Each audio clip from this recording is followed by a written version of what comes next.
បងប្អូនកុំច្រឡំអាណងមិញអ៊ីគាត់នេះធ្វើការជាមួយខ្ញុំគាត់ថាអានេះសុទ្ធអាណង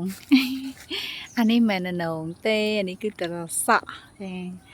បងប្អូននេះគឺត្រសក់នេះត្រសក់ដូចអាណងអត់ដូចមែនតែចឹងមិនអ៊ីគាត់ច្រឡំចឹងគាត់ច្រឡំថាអាណងមើលពីចងាយមកសុទ្ធអាណងតែវាជាត្រសក់ទេហើយត្រសក់នេះយើងដាំនៅយើងបានហើយយូអាមួយនេះដើរតាក់មនុស្សទាំងរស់ណាដើរតាក់ជើងមនុស្សហើយជាប្រភេទត្រសក់គេហៅត្រសក់ចិនហីត្រសក់ចិនត្រសក់ជប៉ុនអីទេបងប្អូនណាខ្ញុំសាក់លបងដាំទេលើកទី1នេះតែដាំបានផលប្រហែលជាមកពី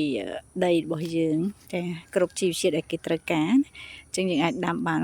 គិតថាដំបូងឡើយខ្ញុំធ្លាប់ដាំអាពពួកប្រភេទគេហៅស្អីគេត្រសក់